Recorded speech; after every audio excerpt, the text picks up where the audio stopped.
So we are live. Okay, hello and welcome to another sales chat. And today I'm delighted to be joined by Samantha Stone. Welcome, Samantha. Thank you for having me. Yeah, and if you're not familiar with our format, this is Sales Chat. It's a rapid 30-minute conversation where we focus in on one subject. And today that subject is sales and marketing alignment. I'm joined by my colleague, Martha Neumeister, who is in lovely Vienna, Austria this evening. Hi. Hi, and my name is John Golden, and I am from SalesPOP online sales magazine and Pipeliner CRM. Okay, if you have any comments or you want to join in the Twitter chat, it's #SalesChats, and Martha will be watching and monitoring that. And if there's anything interesting comes up, she'll either interrupt us or she'll answer it herself. Okay, well, let's get back to our special guest today, Samantha Stone. So Samantha is a revenue catalyst who helps unleash the possible in organizations that have complex selling processes. She is a fast growth B2B marketing junkie. So good for us today. We're talking sales and marketing alignment. She's an author, speaker, consultant, and a peer persona coach who has managed to find time to raise 4 boys with her husband. And she has launched many go-to-market initiatives, worked with companies like SAP and Essential Software, PowerSoft. And in 2012, she founded the Marketing Advisory Network to help savvy business leaders unleash the possible within their enterprises. So again, welcome, Samantha. Thank you. That makes it sound so formal. I need to. It's great, isn't it? Yeah. So let me start off with something really foundational. We're halfway through 2017, right? So why are we still talking sales and marketing alignment? It seems like we've been talking about that forever, but why are we still talking about it? You know, it drives me crazy that we're still talking about it. We have been talking about it forever. And the thing is, it's actually remarkably easy to do, to get sales and marketing alignment. I think the reason we're still talking about it is that it is hard to change cultural norms. And our sales and marketing teams and the way we work and how we measure sales and marketing have been established for many, many years. And making changes to that is hard. And I think the biggest obstacle to making this change that really is durable is that marketing teams are largely measured on leads, right? Yep. We still want to measure how many leads do we put in the system. Leads is an indicator of something. But generally, sadly, unfortunately, it's not always an indicator of the business impact that we want to have. And until teams are ready to stop and holding them accountable to leads, I think we're going to continue to have the sales and marketing tension that exists. And it actually really holds us back. It makes us less profitable. We drive less business together. There's a trust issue that often surfaces. And because leads measurements make us do the wrong irrational things, right? So if we have a lead goal and that's our primary measure, I'm going to do everything I can as a marketer, and I'm guilty of this, I've done this, to meet my lead goal. It doesn't necessarily mean I'm meeting my quality goal or that I'm driving the right impact for the business and for the sales team. And that disconnect is, I think, at the heart of what keeps sales and marketing teams from being fully aligned. Yeah, no, I totally agree. I think if you look at, and I've seen this myself, if you look at, there are times when people will say, oh, look, last year at this time we had 25% more leads. What's going on? And then you say, yes, okay, but this time last year we didn't have 25% more revenue. In fact, we had less revenue. So there was something wrong with the leads, right? So yeah, I agree that we become very lead focused or metric focused. So how should we be measuring this? What should we be doing? Yeah, I'm going to give you an example. One of my very first consulting clients, they specifically hired me to increase lead volume. Now, normally I would not sign up to have a specific metric like this. This was early in my consulting practice. And so I said, okay, I'm going to come in and I'm going to help you increase lead volume. But when I got in and I did my due diligence of talking to customers, looking at pipeline, not just at the lead stage, but what was progressing where and when we were getting stopped, and talking to customers and sitting with salespeople, became really clear that lead volume was actually not their problem. They had thousands and thousands of leads, and they only sold dozens of deals. So when I see thousands and thousands of needs and dozens of deals, I know that there's a disconnect somewhere. So after doing all this analysis, I took the chief revenue officer and the CEO aside, and I told them that I, in fact, was going to cut their lead volume by 50%. Their mouth, got back in place, and they sort of settled back in their chair. They looked at me and said, well, Samantha, you do realize I hired you to increase lead volume. But they were kind enough to give me a few minutes to talk them through the logic about what we were doing and why. And what we wanted to fix was the conversion rate. And so we spent a lot of time improving quality. And we did cut lead volume by 50%, but we increased lead revenue by 25%. And so when you looked at that, there was a direct correlation. So luckily they trusted me to make that change, but it was a big change for them. That was a hard thing for them to do, right? We've been driving this amount of business at this amount of leads. Now you're gonna tell me you're gonna do half of that. There's a lot of faith that has to go into making that change. But what we did was we measured win rate, we measured conversion of leads. So if lead to next step, for them it was a demo. For other companies it may be something else that happens next. But we measured the conversion rate, and we measured how long individual buyers were staying in each stage of the buying process. Right. And we gave ourselves signals that we knew, are we on track? Are we falling behind? And are we going to be in trouble? And it did take a little bit of a leap of faith, but we were pretty quickly able to show that that increased focus on conversion was having some dramatic positive impact on their business. And oh, by the way, sales and marketing got much better relationship as opposed to this. I wasn't hired by the marketing team, right, for a reason. The sales team brought me in because they weren't happy with what marketing was doing. Right. When I came in and we looked at it, was marketing was doing the wrong things because how they were measured. And so by me being able to come in and sort of force an alignment around a different goal, some really remarkable things happened. And not only did it drive more revenue, but it drove a much better relationship between the sales team and the marketing team. Yeah, that's a very interesting and I think a critical point here, because we have somewhat become addicted to these multiples, right? It's like, I mean, most organizations, you'll hear things like, well, we need 5 times our target in our pipeline in order to close. And I've always found that those are kind of arbitrary, right? I mean, why not 10 times? Why not 2 times? I mean, it really is down to quality, like you say. So how do you start to embed that idea of quality over quantity in an organization? What do you need to do? Yeah. It's a really challenging thing to do. But at the end of the day, we fundamentally have to change how we measure marketing. And that has to happen. And if we don't change how we measure marketing and we hold marketing accountable to different things, all the other stuff really doesn't happen. Now, I say that as if I can just switch things and make it easy, and I know it's not that way. So often what we do is we run a pilot and we run a test and we say, okay, you as a company who are doing tens or hundreds of millions of dollars are not ready to throw out everything that you've been doing, and we understand that that's a scary proposition and a high risk proposition. So let's take a subset of who you're selling to. Maybe it's a new market you're going after. Maybe it's one where you have deep penetration. Maybe it's just a set of accounts. And let's look at building a new program around that group of targets. And then using that pilot approach, we're able to prove out our hypothesis about what does or does not work. And that has been a very helpful way to get organizations, particularly larger ones, to be able and willing to make that move. And by the way, even for small companies, every dollar is so important. They're actually sometimes more reluctant to make the change because I've only got so much. So it's really important that when we do this, we change measurement. There's another secondary thing that's super critical. And that secondary thing that's equally critical is that you find a way for short-term wins, even if they're not necessarily part of your long-term strategy.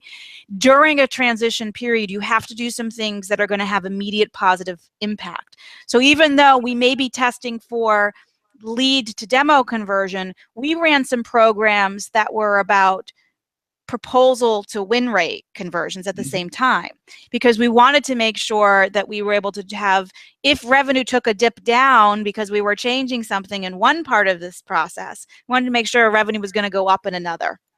Right. And so we had to run the pilots, but then we also had to do some easy, quick hit types of things that were going to really drive some immediate value. And that's where you start to build trust. Right. Yeah. And marketing's got to listen to sales, right? And we've got to go sit in phone calls, and we've got to talk to customers, and we've got to build the relationships just like we do in other parts of our business. Yeah. So how do you overcome, because it's always the there's always this two sides to this argument, right? So there's the sales side that say, oh, well, the leads are rubbish or whatever that are coming through. Yeah. And then there's the marketing side that says we're producing good leads, but these guys can't sell them. These guys are lousy at selling. So as you go through this change process, how do you help marketing and sales understand each other's dynamic a little bit better? Yeah, it's a really important dynamic, because this isn't all marketing's responsibility and isn't all sales responsibility. It is really building empathy for what the other team is doing and understanding its value. And marketers have to talk directly to customers and build up their rapport and the knowledge base so that we can use information, both quantifiable, which I think marketers are getting better at, but also anecdotal stories. Salespeople by nature are storytellers. So I need, as a marketer, as many stories as a salesperson has about why I believe something, in addition to the data that I'm going to show them. And so we have to build that. And salespeople need to understand why marketing is so difficult and challenging and what marketers bring to the table. And they need to do things that stop, salespeople often put roadblocks up that make it hard for marketers to do their job. And we need to point out what those roadblocks are.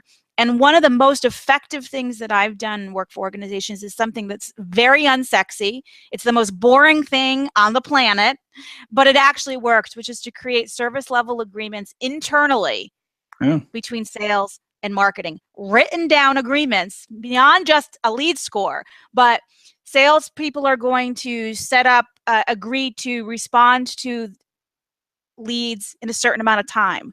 Marketing is going to agree to put leads from an event in a certain amount of time. You could go through a list of different activities, and you agree in writing about what the expectations are for each part. And it's not designed to be punitive, right? We're not looking to punish, but it is designed to set expectations and to hold each other accountable for what good looks like and to learn together.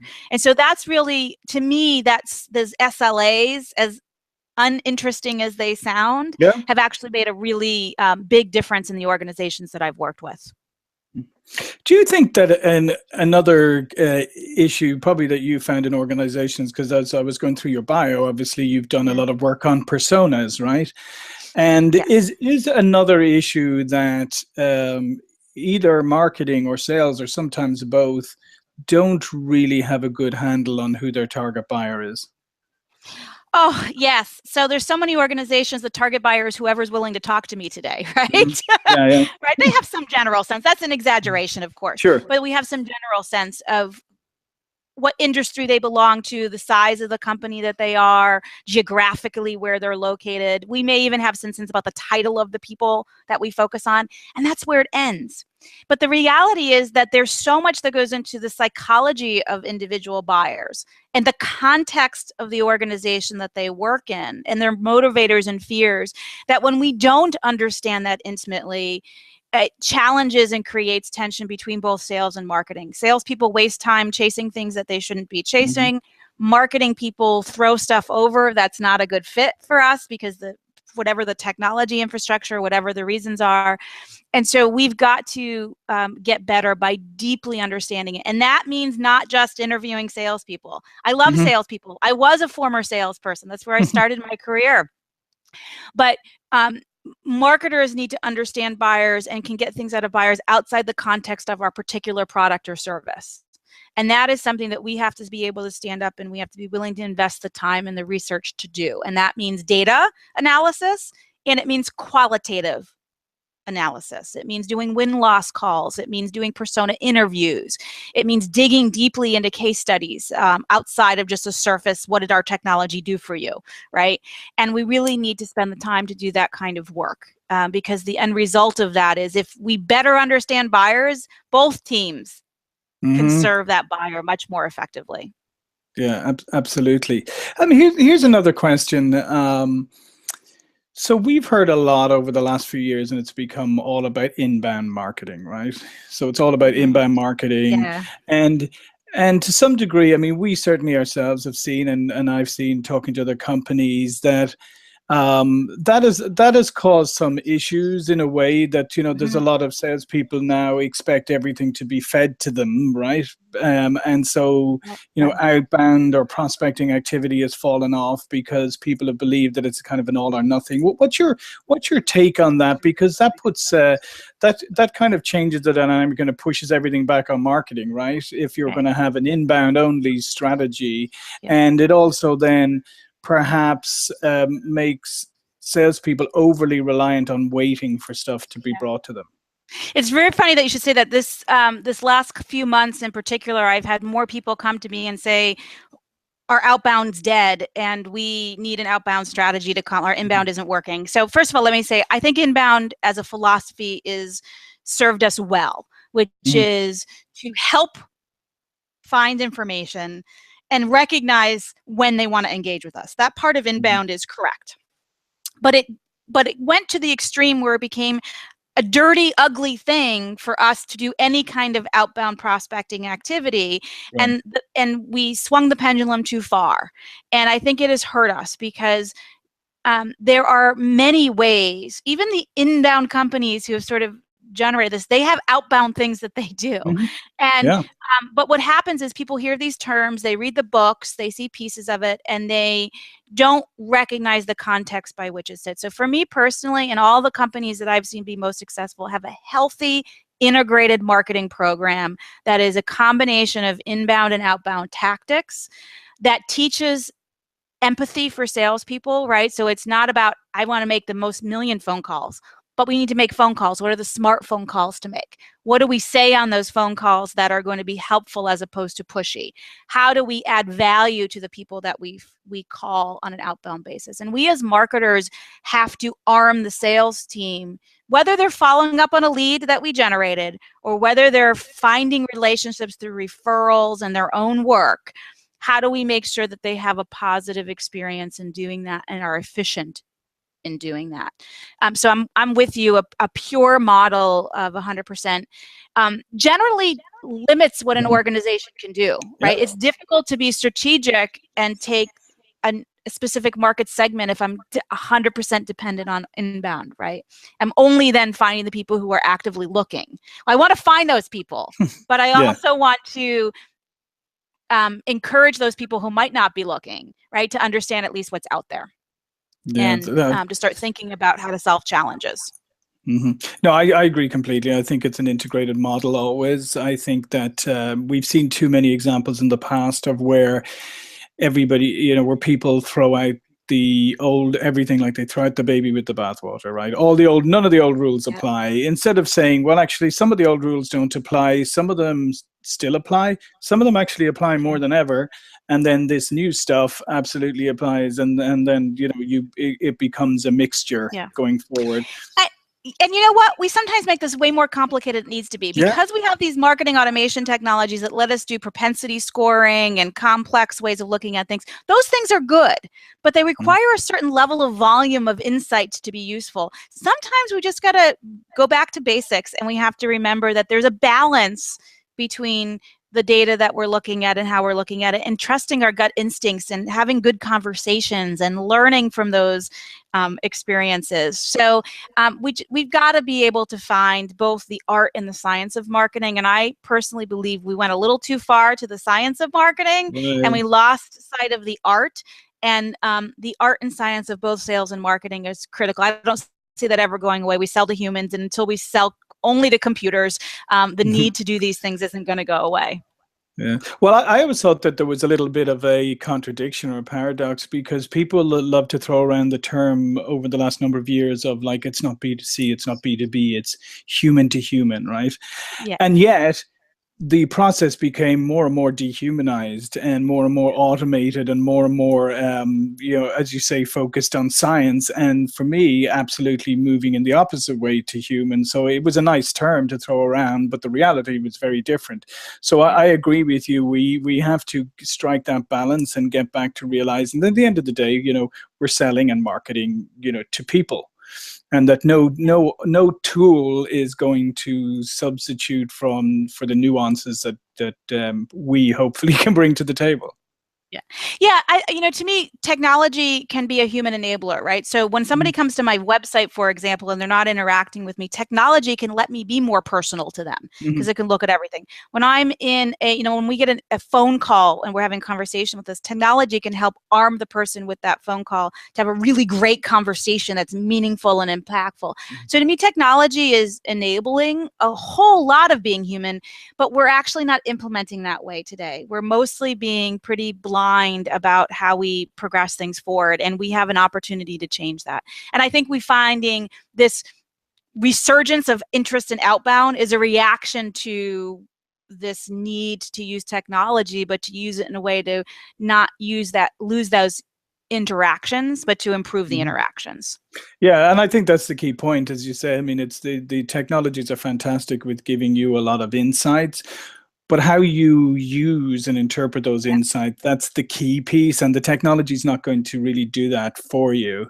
We with our CRM pipeliner, we provide a lot of visual insights and intelligence to the users, to the salespeople, but those salespeople then have to go and be proactive in using them correctly. Yeah. And we have to teach people how to do that, because for many, many years, sales was about how many phone calls can you make today? Sure. And how quickly can you get off the phone with somebody? And how quickly can I do this? And can you get that meeting? And and we have to help them understand. One, we have to help them understand how to have a different kind of conversation.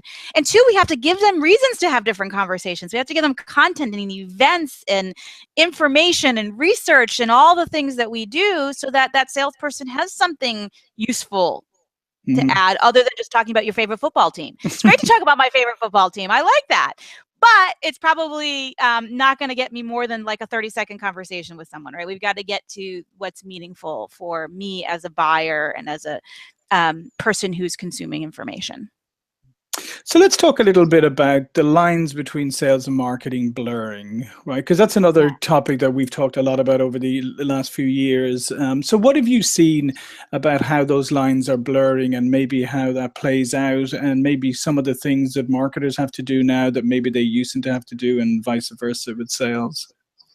The marketing in the old days, where we used to be very sort of advertising driven and very focused on brand, which are important things, don't get me wrong, we still have to do those things, but we spent a lot of our time figuring out how we were going to look, and we were going to figure out what our brand attributes were, and we pushed messages out. We have to get far more involved in not just enticing someone to have a first interaction with us, but enticing them in being involved in every stage of that buying process. Even once the salesperson is engaged, we can add tremendous value to that process. And then once they're a customer, you have to continue to add value to make sure they're served well, that they are adopting whatever it is that they purchased from us and actually using it and becoming advocate, and then helping them make it easy for them to advocate on our behalf. So marketing really used to be thought of 20, 30 years ago, even longer than that, just getting someone's interest in the company.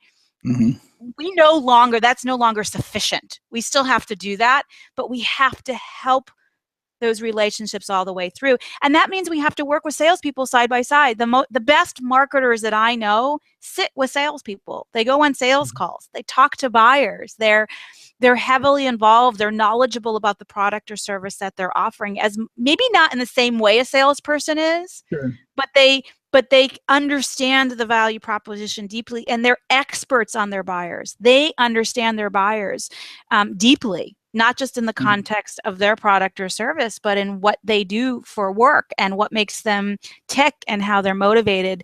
And they're insatiably curious to keep learning and keep doing that. And to me, those lines means the salesperson who's my, bouncer who says, you can't talk to my customers, right? I have to go ask for permission. That has to go away, because that's a really unhealthy relationship.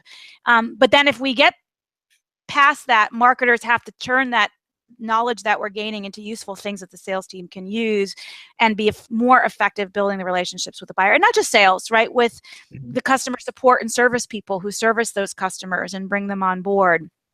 And the executive team who wants to understand where to go next, right? So we have to make sure we're driving the business, not just driving leads.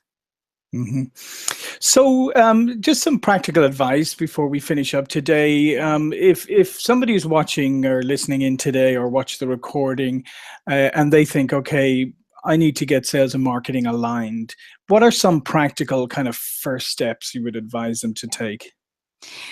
The first thing that I would do is, if they haven't already, just start having some real honest meetings with the sales team, and not just the managers, but also the sales team. I run a workshop called for Ice Cream Sunday workshop often, where we do some ideation and some things. And you really just need to be really honest with each other. Here's what's working. Here's what's not working. Here's where we're responsible. Here's where we need your help.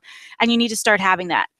A. B, you need to go out and be talking to buyers and building up your competency and your confidence, so that when John, salesperson, says to you, well, I need X data sheet to sell, and you say, okay, first of all, no one's ever needed another piece of collateral to close a deal ever in their entire life. That's a false indicator, but it's the thing that they ask for, right? Sure. So we have to understand, we have to have our stories, we have to understand. So two, we have to get to know the buyers intimately, and we have to make time to do that. Even when maybe we can't launch a big research project, we can always go out and have some phone calls and some conversations, and we need to do that. And three, we have to lobby to measure the right things. And that's probably the most challenging things. But if you're building the relationships and you're understanding your buyers, when you go to make a case for doing this, whether it's in a pilot and a small thing to prove it out in maybe a single territory or with a couple of salespeople, or more broadly, and you've got the support of the sales team to make that change, you're far more likely to be successful in doing that.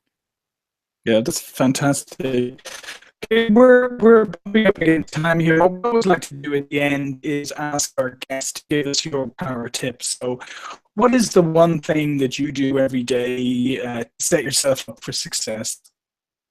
It's a really good question. And I think oftentimes we get lost in looking for the big thing, right? The big idea that's going to change our world. Please go keep looking for those, right? I look for those all the time, usually at 3 a.m. when I can't sleep, right? But every day there are lots of little opportunities to get better, to follow up with someone we've neglected, for changing the way I do a particular task, for reorganizing my priority list, for doing a million different things that I can do.